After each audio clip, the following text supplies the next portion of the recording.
सुहागन प्रिय जाहि रीझें। ठाकुर जी जिससे रीझ जाएं उसके हृदय में विराजते हैं।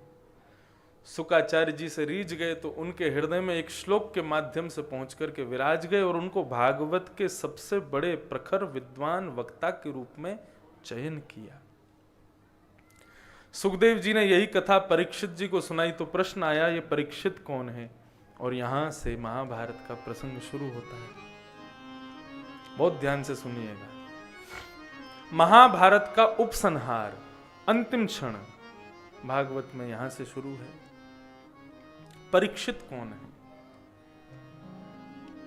सूत जी बोले, परीक्षित का परिचय कोई ऐसा विशिष्ट तो नहीं है, लेकिन वक्षे कृष्ण कथोदयम, परीक्षित का परिचय देने में कृष्ण कथा शुरू हो जाएगी, इसलिए मैं परीक्षित का परिचय देता हूं। कौन है? इन्होंने ऐसा क्या किया कि इनको 7 दिन में मरने का श्राप लगा। इनको 7 दिन कथा सुननी पड़ी। पूरी कथा हम लोग आइए सुनते हैं। कौन है परीक्षित? तो यदा मृधे कौरव सृंजयाना वीरस्वतो वीरगतिं गतेषु ब्रकोदरा विघ्नगदा भृगनो रुदंडे धृतराष्ट्रपुत्रे।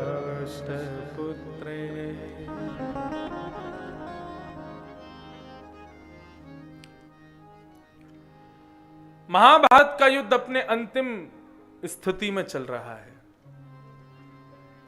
बड़े बड़े वीर वीर गति को प्राप्त हो गए हैं। केवल 2 लोगों के बीच में युद्ध चल रहा है, दुर्योधन और भीम। सब लोग अपनी आंखों की पलकें खोल के बैठे हैं। कौन जीतेगा, कौन जीतेगा, किसके पक्ष में युद्ध जाएगा? भीम अपनी प्रचंड गदा को घुमा घुमा करके मारता है, लेकिन दुर्योधन पर उसका कोई विशेष प्रभाव नहीं पड़ता। तभी भीम भगवान की ओर देखता है, और जैसे ही भगवान की ओर देखता है तो भगवान उसको इशारा करते हैं, जंघा पर प्रहार कर। और जैसे ही भगवान के इस इशारे को देखता है, एक दाव खेल करके ऐसी प्रचंड गदा को घुमाता है कि दुर्योधन की जंघा पर प्रहार होता है, और जंघा के टूटते ही महाभारत का युद्ध पांडवों के पक्ष। एक बात बड़े ध्यान से सुनिएगा। श्रीमद् भागवत के 21 स्कंद में एक प्रसंग आता है, और वो प्रसंग हम लोगों को बहुत कुछ सिखाएगा, इसलिए मैं उसको अभी कह रहा हूं। ये भीम ने भगवान की ओर देखा, ये प्रक्रिया वहीं से प्रारंभ हुई थी।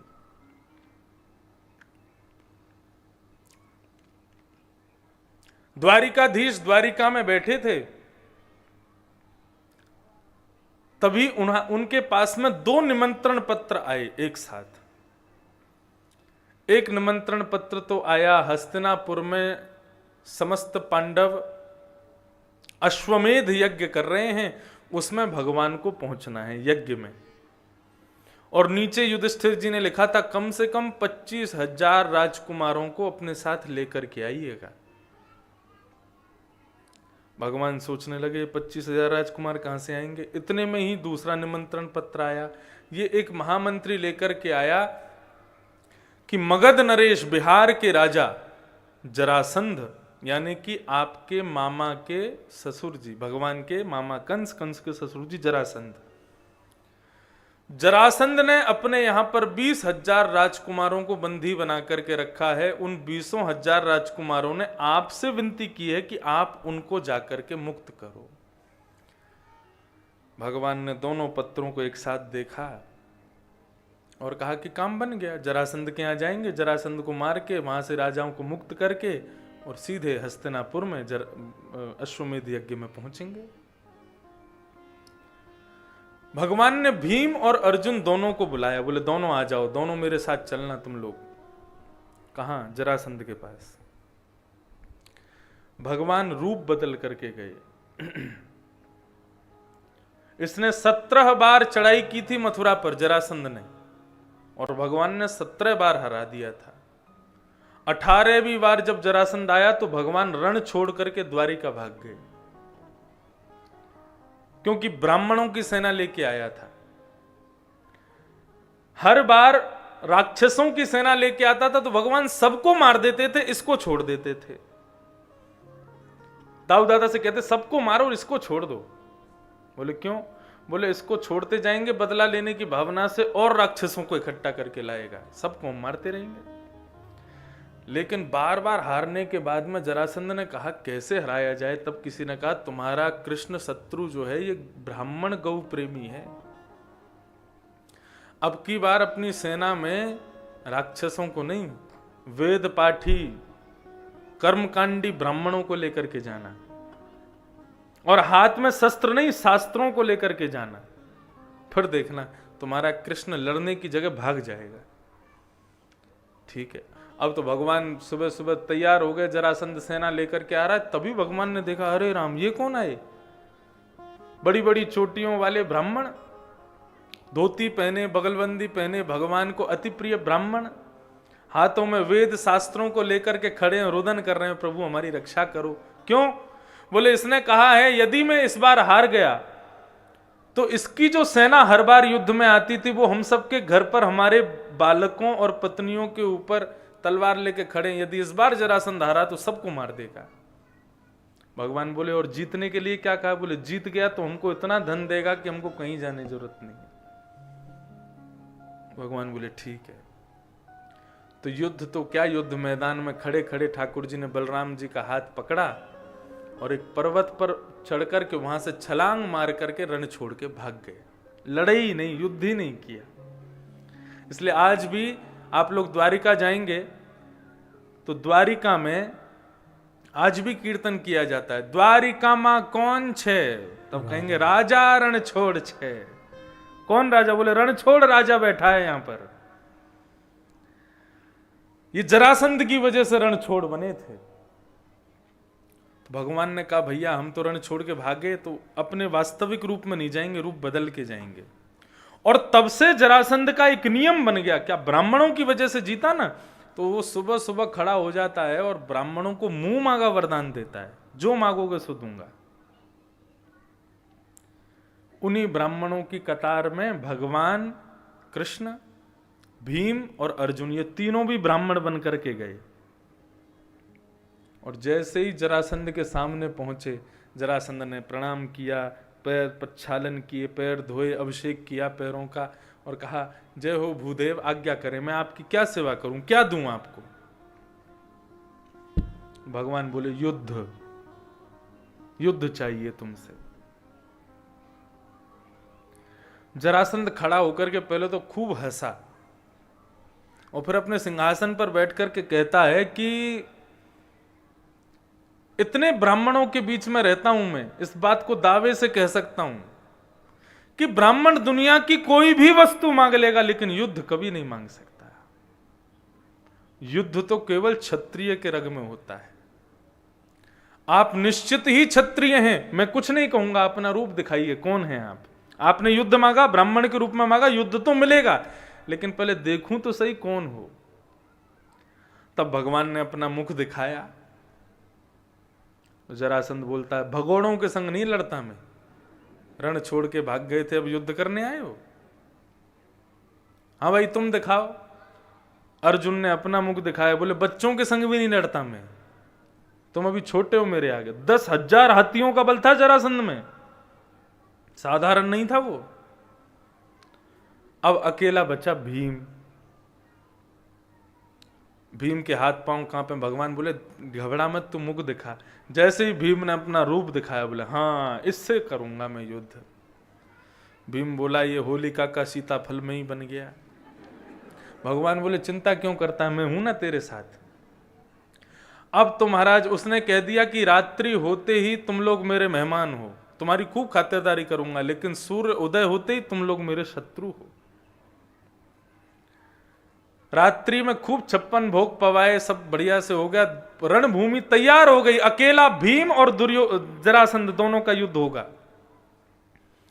प्रातःकाल सूर्य उदय हुआ, भगवान ने भीम को उठाया, भीम जल्दी उठो, नहा धो के तैयार हो जाओ, युद्ध करने जाना है। भीम युद्ध करने के लिए पहुंचा। भीम में भी कम बल नहीं था, अद्भुत बलशाली था भीम।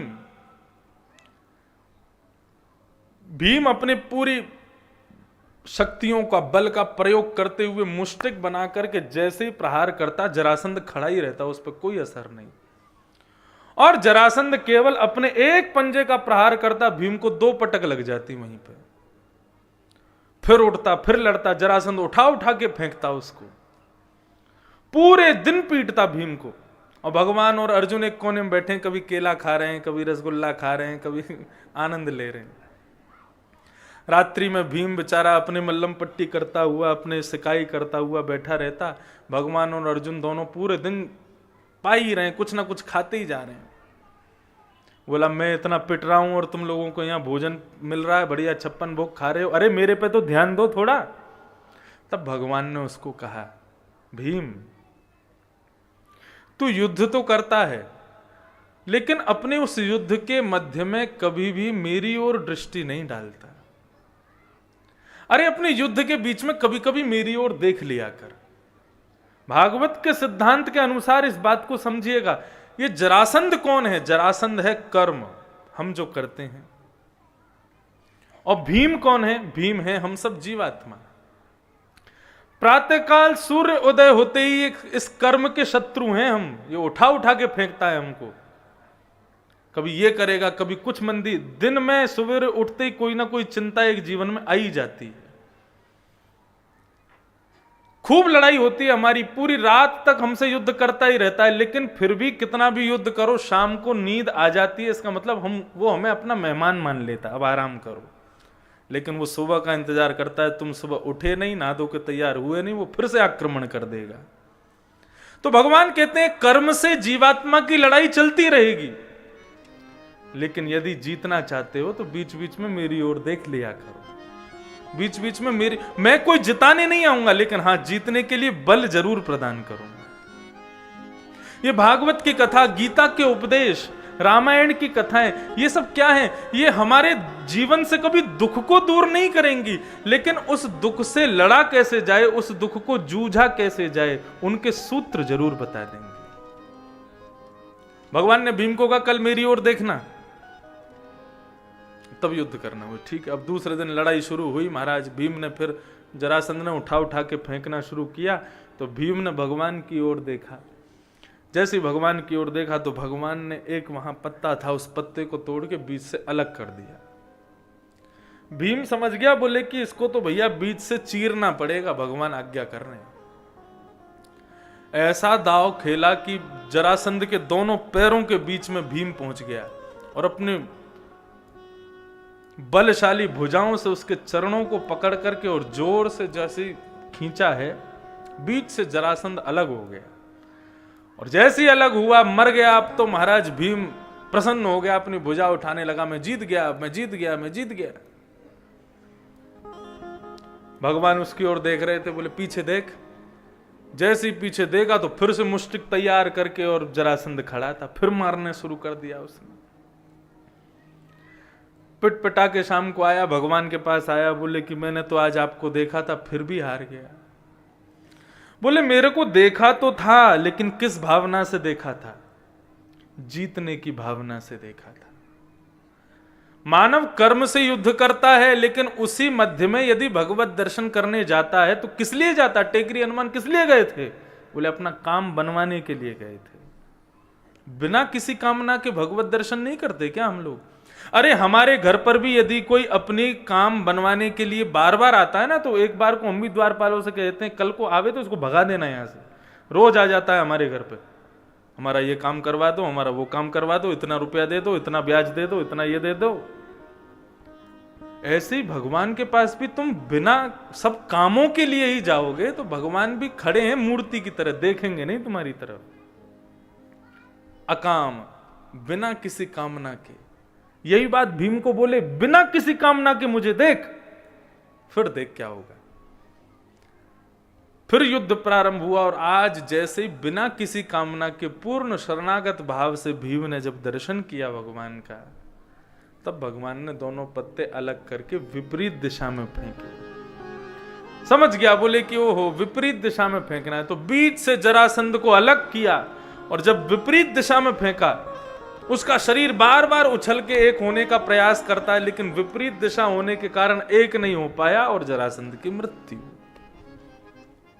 अब की बार उसने विजय पर अपनी भुजा नहीं उठाई, साष्टांग लेट करके भगवान को प्रणाम किया। कर्म से कभी जीत नहीं पाओगे बंधुओं। ये कर्म, इसने भगवान के पिताजी को नहीं छोड़ा, दशरथ जी को भी घूम फिर के पहुंच ही गया। बोले तुमने एक अंधे माता पिता के पुत्र को मारा, तुम भी ऐसे ही पुत्र वियोग में मारे जाओगे। ये कर्म ने भगवान के पिताजी को नहीं छोड़ा, तो हमको छोड़ेगा? ये कभी नहीं छोड़ेगा। कर्म प्रधान विश्व रचि राखा, जो जस करहि सो तस फल चाखा। चखना पड़ेगा तुमको, तो क्या करो? बोले केवल भगवत स्मरण करो। तो भगवत स्मृति क्या है? कृष्ण स्मृति सर्व विपद विमोक्षणम। सारी विपत्तियां तो आएंगी, लेकिन उन विपत्तियों की जो पीड़ा है उससे मुक्ति मिलती है कृष्ण का स्मरण करने से, भगवत सन्निधि पाने से। श्री गांधी जी अपने जीवन चरित्र में लिखते हैं कि जब भी उनके दिमाग में भयंकर टेंशन होती थी तो वो क्या करते थे? बोले एकांत में बैठ करके और गीता जी को, ऐसा नहीं शुरू से, कहीं से भी गीता को खोल देते थे, जो पन्ना खुल जाए उसी को पढ़ते थे। और यही नियम है गीता का। गीता का अनुष्ठान वेद पाठ अगर आप लोगों ने संकल्प से किया है तो बात अलग है, बाकी गीता कैसी होनी चाहिए उसको साथ ही रखो। कभी भी कहीं जा रहे हो, खाली बैठे हो, गीता को कहीं से भी खोल के पढ़ना शुरू कर दो। गीता का दूसरा नियम क्या है? दूसरा नियम यह है कि जहां पर भी भगवान कहते हैं हे अर्जुन, हे धनंजय, हे पार्थ, वहां से धनंजय, अर्जुन, पार्थ तीनों हटा दो। मेरा नाम इंद्रेश, हे इंद्रेश तुम ऐसा करो, तुम ऐसा करो, तुम ऐसा करो। तीसरा नियम गीता का, परिस्थिति अर्जुन की क्या है कि उसको युद्ध नहीं करना है। वो कह रहा है कि ये सब मेरे अपने, मैं इनको नहीं मारूंगा। ऐसे ही हम सबके जीवन में भी महाभारत चल रही है, हम भी किसी ना किसी परिस्थिति से जूझ रहे हैं। अपनी परिस्थिति को केंद्र में रख के गीता को कहीं से भी खोल के पार्थ की जगह अपना नाम बोल करके आप गीता को पढ़ेंगे तो आपको लगेगा कृष्ण आपको सुझाव बता रहे हैं क्या करना चाहिए। ऐसी है गीता। यूं ही नहीं उसको सब लोग बहुत श्रेष्ठ मानते हैं, भगवान की वाणी है, उसको कहते हैं भगवद गीता। ये है भागवत। भगवद यानी कि भग यानी भगवान और वद यानी उनकी वाणी, वो है भगवद गीता। और ये भागवत गीता, भागवत का मतलब होता है भगवान का। ये भागवत महापुराण है, भगवान के भक्तों की कथा या फिर भक्तों के भगवान की कथा, वो है भागवत। तो गांधी जी कहते थे मैं जब भी बहुत चिंता में होता था, देश आजाद के लिए प्रयत्न कर रहा था, तो जब भी गीता खोलता था 50 बार उन्होंने ऐसा किया और 50 बार एक ही पन्ना उनके सामने खुलता था। और क्या लिखा था? बोले कृष्ण अर्जुन से कह रहे हैं असोच्यानन्व सोचस्तुम, नहीं चिंता करने वाली वस्तु की तुम चिंता कर रहे हो, तुम्हें नहीं करना चाहिए। बोले मैं हर बार उसको पढ़ता था और बंद करके रख देता था, बोले चिंता छोड़ देता था। गीता में भगवान कहते हैं चिंता मत करो, जो हो रहा है, जो हुआ है और जो होगा सब अच्छा ही होगा। क्या करो? बोले चिंतन करो, क्या करना चाहिए, कैसे करना चाहिए, वो चिंतन करो। डर से कब तक मत डरो, डर से तब तक, ये भी गीता का सूत्र, डर से तब तक मत डरो जब तक डर सामने ना आ जाए। नहीं, डर से कब तक डरो? जब तक डर सामने ना आ जाए, और जैसे सामने उपस्थित हो जाए उसके डर को दूर कर दो, उसका भय निकल जाना चाहिए। चिंता नहीं, चिंतन करो। तो वही बात आज भीम को फिर याद आई, और आज दुर्योधन से युद्ध करते समय भीम ने पुनः भगवान की ओर देखा तो भगवान ने इशारा किया, बोले जंघा पर मार। क्यों? दुर्योधन की मां गांधारी, उनका ब्याह किसके साथ हुआ? धृतराष्ट्र के साथ। धृतराष्ट्र के नेत्र नहीं है, तो जब धृतराष्ट्र के साथ ब्याह हुआ तो गांधारी ने पतिव्रता नारी का धर्म पालन करते हुए अपने आंखों पर भी पट्टी बांध ली, मेरे पति नहीं देखते तो मैं भी नहीं देखूंगी। उनके नेत्रों की जो शक्ति थी वो इतनी इकट्ठी हो चुकी थी। दूसरी तपस्विनी थी गांधारी, खूब तपस्या करती थी। जब महाभारत युद्ध सुनिश्चित हुआ तो गांधारी ने मन में विचार किया कि मैं अपने पुत्रों की रक्षा अपनी तपस्या के बल से करूंगी। कैसे? उन्होंने दुर्योधन को कहा कि आज रात्रि अर्धरात्रि में निर्वस्त्र होकर के मेरे कक्ष में आ जाना।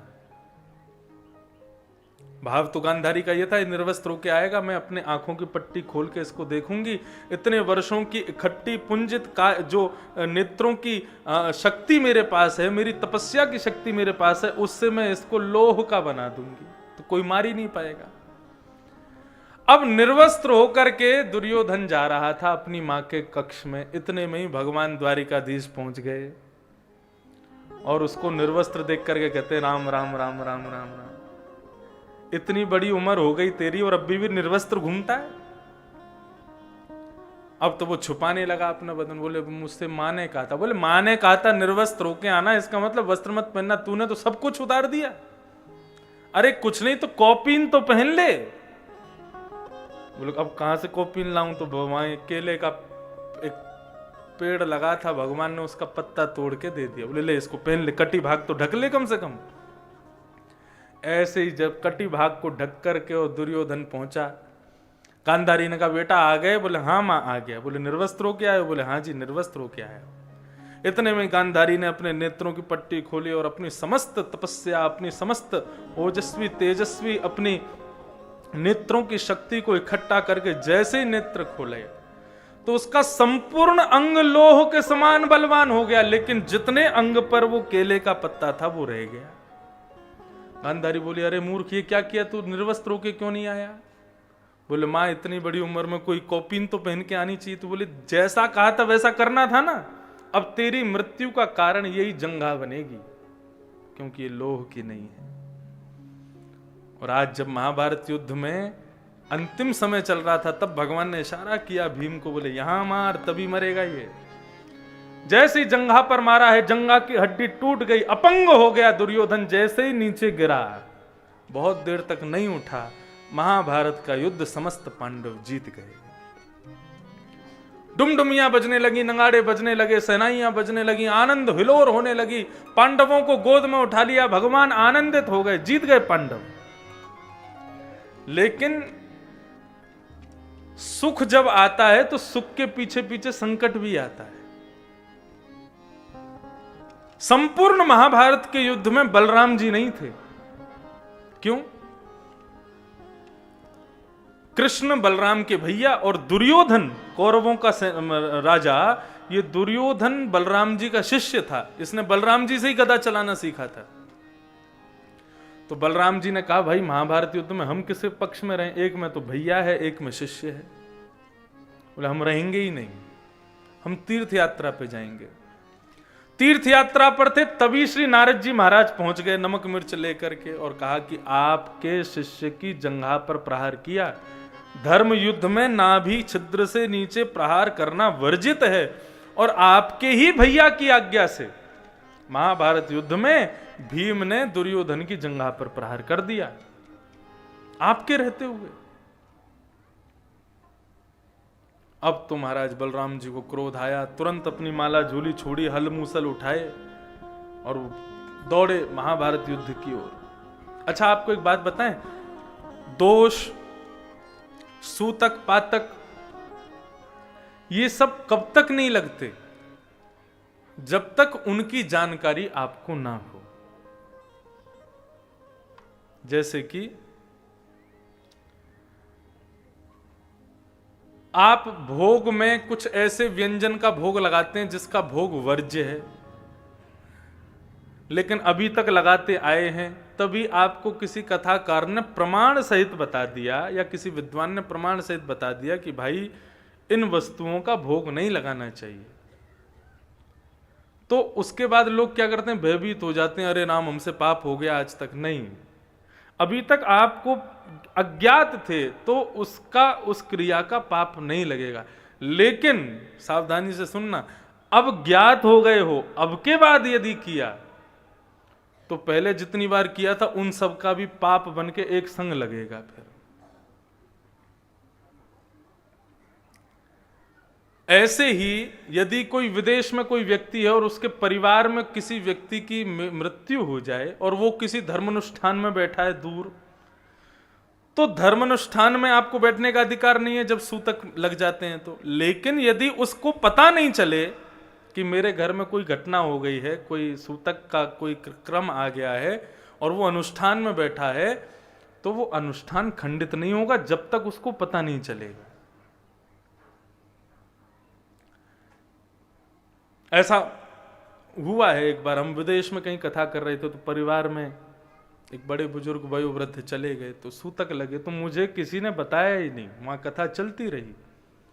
जब मैं लौट करके वापस दिल्ली एयरपोर्ट पहुंचा तब मुझे बताया गया ऐसे ऐसे हुआ। मैंने कहा तो मुझे बताया क्यों नहीं, मैं कथा छोड़ के आता। तब पिताजी ने श्लोक सहित समाधान करके ये बात मुझे बताई कि दोष, पाप, सूतक, पातक, सोवर ये कब तक नहीं लगते, बोले जब तक आपको उसके बारे में पता ना हो। तो वैसे ही बलराम जी सोच रहे थे, भाई मुझको नहीं पता चलता कि दुर्योधन को इस प्रकार मारा जा रहा है तो कोई बात नहीं थी, लेकिन अब बता दिया और अब अगर जाकर के मैंने स्टैंड नहीं लिया, अब अगर जाकर के मैंने कुछ नहीं किया तो मुझे दोष लगेगा। ये धर्म के विरुद्ध कार्य हुआ है। अब यहां पर सब उत्सव मना रहे थे जीतने का, इतने में ही महाराज पृथ्वी हिलने लगी, भूकंप आने लगा। समस्त पांडव भगवान की शरण में आए, बोले कृष्ण क्या हो रहा है, क्या हो रहा है, ये क्या हो रहा है। बोले जरूर कोई दिव्य ऋषि बहुत क्रोधित हुए हैं। तभी सामने से दिखाई देता है एक सूर्य के समान तेज प्रकट हो रही है, हल मूसल दिखाई देने लगे, धीरे धीरे बलराम जी का रूप दिखाई देने लगा, दौड़ करके आ रहे हैं रणभूमि की ओर। ताम्र वर्ण लाल लाल आंखों से घूर रहे हैं भीम की ओर। भीम शरण में गया, बोले प्रभु मेरी रक्षा करो, इनसे कैसे बचूं मैं। भगवान बोले तू बैठ, अब मैं जाता हूं। आगे से बलराम जी दौड़ रहे हैं, यहां से भगवान दौड़ रहे हैं। आकाश में देवता घबरा गए, पृथ्वी घबरा गई, बोले कि दोनों भाइयों के बीच में युद्ध, एक है नारायण दूसरे हैं शेष, प्रलय आने वाला है। लेकिन तभी भगवान की बुद्धिमत्ता देखो, बलराम जी क्रोध में आ रहे हैं, भगवान भी उनकी तरफ क्रोध में दौड़ रहे हैं, लेकिन जैसे ही दोनों समीप आने लगे भगवान सीधे जमीन में लेट गए और दंडवत प्रणाम करने लगे, भैया को जय हो। अब अपने छोटे भाई को दंडवत करता देख बलराम जी का सारा गुस्सा ठंडा हो गया, हल मूसल दूर फेंके, कन्हैया को हृदय से लगा लिया और समस्त पांडवों की रक्षा। बलराम जी को पुनः जैसे ही भीम दिखा तो भगवान से बोले तू बैठ, तुझसे बाद में मिलूंगा, पहले इस भीम को देखूं। तब भगवान ने हाथ पकड़ा, बोले भैया क्या कर रहे हो ये। बोले देख लाला, तू तो सबको हितैषी बन जाए, कोई धर्म विरुद्ध कार्य भी करे, तेरो हितैषी है तो तू वाकू बचा ले, लेकिन मैं ये अपने आगे नहीं होने दूंगा। जब धर्म युद्ध का नियम है कि नाभि से नीचे प्रहार नहीं कर सकते, तो फिर इस भीम ने दुर्योधन की जंघा पर प्रहार क्यों किया, और मुझे पता लगा है तेरी आज्ञा से किया। तब भगवान कहते हैं आज आप धर्म की रक्षा करने के लिए ऐसा प्रचंड रूप धारण करके आए हो, अच्छा होता यही प्रचंड रूप आपने उस दिन धारण किया होता जिस दिन हमारी बहन को यही कौरव सब निर्वस्त्र कर रहे थे भरी सभा में। उस समय आपको धर्म की याद नहीं आई। यदि मैं ना पहुंचता तो सब सेनाओं के मध्य में, हस्तिनापुर के मध्य में हमारी द्रौपदी की लाज चली जाती, तब आपको धर्म की याद नहीं आई। इस महाभारत के युद्ध के मध्य में हमारे प्रिय भांजे कुंती पुत्र अर्जुन के पुत्र अभिमन्यु को इन्होंने चक्रव्यूह बना करके मार दिया, छल से मार दिया, तब आपको धर्म याद नहीं आया। लाक्षा भवन में पांडवों को जलाने का प्रयास इन कौरवों ने किया, तब आपको धर्म याद नहीं आया।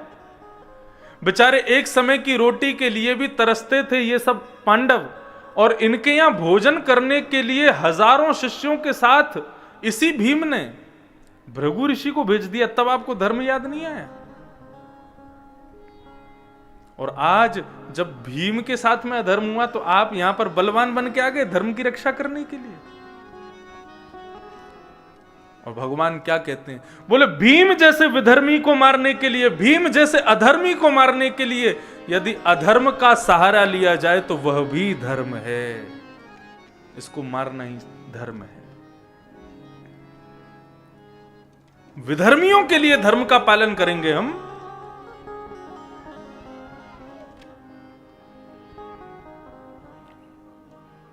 भगवान की उस बात को सुनकर के श्री बलराम जी महाराज के नेत्र सजल हो गए और क्षमा मांगने लगे, क्षमा करो। सब बात पूरी हुई। भगवान समस्त पांडवों को लेकर के वापस आ गए। पूरे हस्तिनापुर को सजाया जा रहा था, कल राज्याभिषेक होगा। रणभूमि में अभी भी अपंग होकर के पड़ा है कौन? दुर्योधन। मरा नहीं है अभी। इतने में ही गुरुपुत्र अश्वत्थामा गए और जाकर के कहा कि दुर्योधन मुझे आज्ञा करो, मैं क्या करूं? बोले आज्ञा एक ही है, पांचों को मार दो। बोले कैसे मारूं? जिस प्रकार इन्होंने अधर्म से मुझे मारा है, तुम भी सोते हुए पांचों को मार दो।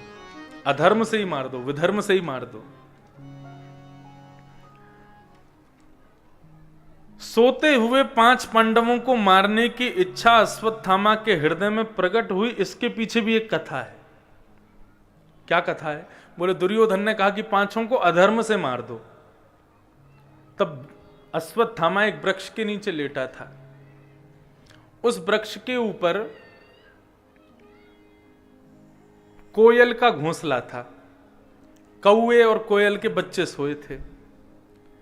इतने में ही अश्वत्थामा क्या देखता है? एक उल्लू आता है और उल्लू आकर के उन सोते हुए बालकों को मार देता है और मार करके भाग जाता है। और कौवा और उसके कोयल दोनों रोने लगते हैं।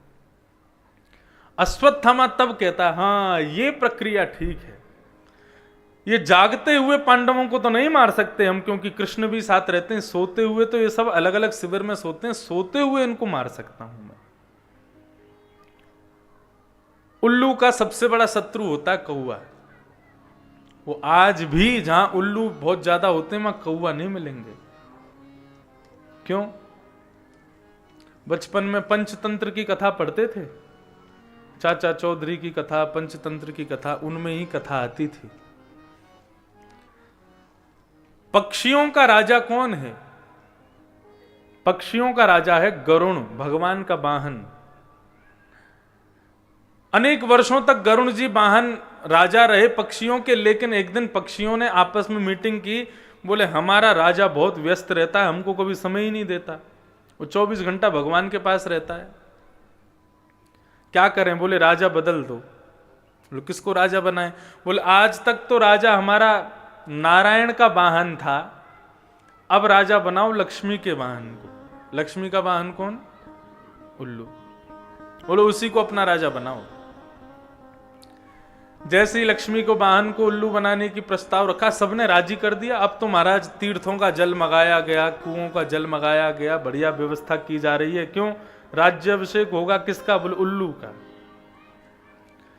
तो पक्षियों की श्रेणी में सबसे पिछड़े पक्षी होते हैं कौवा। इनको कोई नहीं सुनता। तो जैसे ही राज्याभिषेक शुरू होने वाला था तो सारे कौवे कहने लगे, बोले महाराज हमारी कोई सुनेगा तो नहीं, लेकिन हमको भी अपनी बात कहने का अधिकार है, पक्षी तो हम भी हैं। बोले हाँ बोलो। बोले हम ऐसा मानते हैं कि राजा जो है वो नेत्रहीन नहीं होना चाहिए, अंधा राजा नहीं होना चाहिए। बोले कहां है अंधा? आंख तो होती है उल्लू के। बोले नहीं, इसको सवेरे दिखाई नहीं देता। जब हम लोगों को दिखेगा तब इसको नहीं दिखेगा, और जब हम लोगों को दिखना बंद होगा तब इसको दिखेगा। तो बोले तुम कहना क्या चाहते हो? बोले मैं कहना ये चाहता हूं जब इसको दिखेगा नहीं तो ये कुछ खाएगा नहीं, और जब रात में हम लोगों को दिखना बंद होगा तब इसको दिखेगा तो भूख लगेगी तो किसको खाएगा? हमको ही मार के खा जाएगा। बोले ऐसा राजा नहीं बनाना चाहिए जो हमारा ही वध कर दे। सब लोगों ने कहा भाई कौवे की बात में दम है, और उन्होंने उल्लू को सिंहासन से उतार दिया, बोले जाओ तुम राजा नहीं बनोगे। तब से उल्लू का सबसे बड़ा शत्रु कौन है? कौआ। बोले इसने मुझको राजा नहीं बनने दिया। तो अश्वत्थामा ने सीख लिया, सोते हुए पांडवों को मार सकता हूं। सोते हुए पांडवों के शिविर में गया, लेकिन जाको राखे साइया मार सके ना कोई, बाल ना बाका कर सके जो जग बैरी होए। भगवान को पता चला जैसे ही कि अश्वत्थामा आने वाला है, तुरंत पांचों पांडवों को वहां से किसी प्रलोभन से उठा करके भगवान अपने साथ ले गए। लेकिन द्रौपदी के 5 पुत्र सोए थे।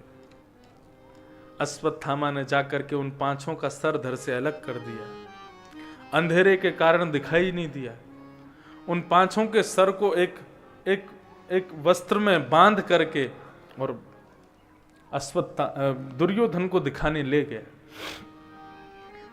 दुर्योधन के सामने जाकर के 5 के सर दिखाए। जैसे ही प्रकाश करके देखा दुर्योधन ने, तो समझ गया, बोले कि अरे ये 5 पांडव नहीं है, द्रौपदी के 5 पुत्र हैं। ये तूने क्या कर दिया अश्वत्थामा?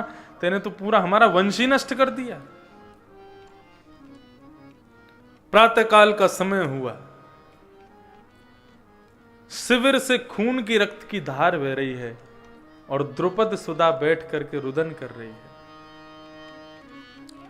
अर्जुन प्रतिज्ञा ले रहे हैं, द्रौपदी तू रो मत, मैं वचन देता हूं जिसने भी हमारे इन 5 पुत्रों को मारा है उसको जीवित नहीं छोड़ूंगा मैं।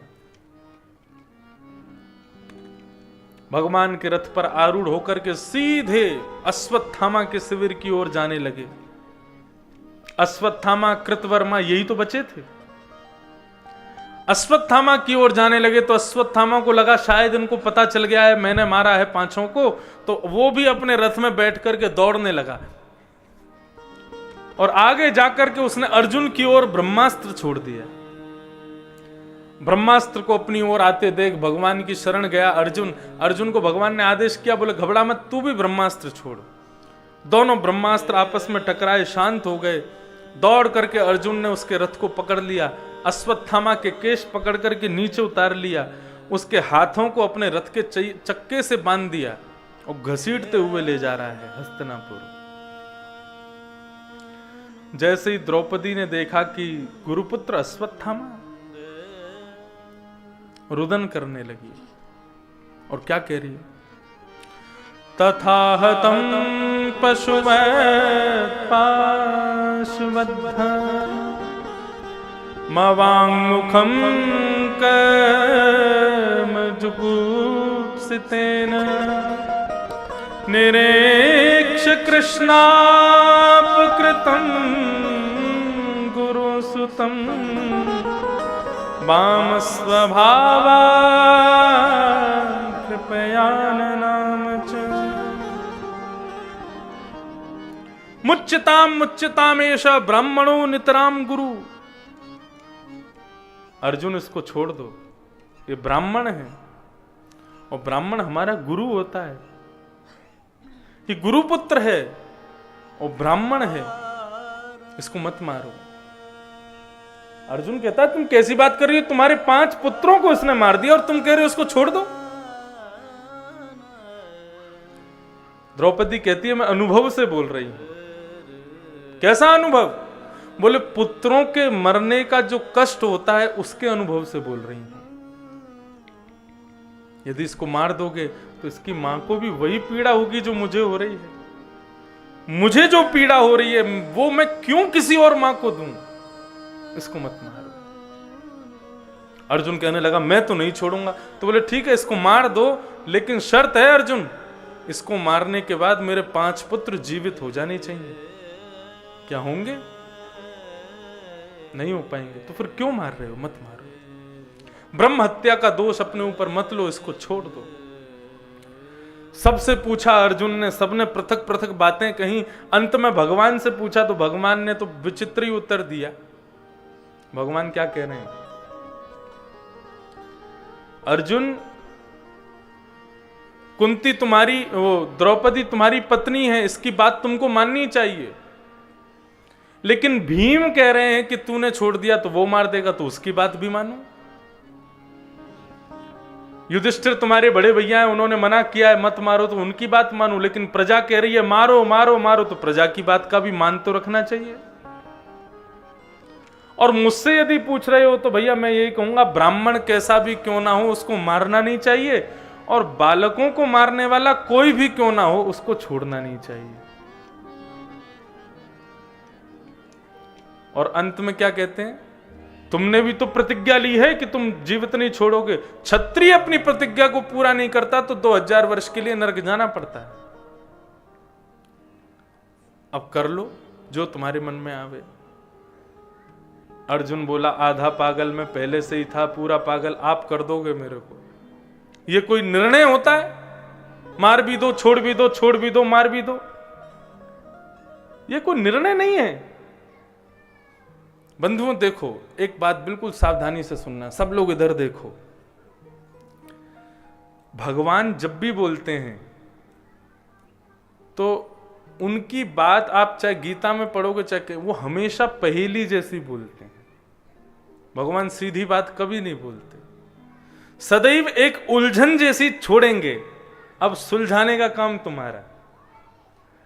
जिसके ऊपर गुरु कृपा होगी, जिसके ऊपर संत कृपा होगी, जिसके ऊपर सत्संग की कृपा होगी, वो भगवान की बात को 2 क्षण में समझ जाएगा क्या कह रहे हैं। भगवान की इस पूरी वार्ता को सुनकर के अर्जुन ने थोड़ी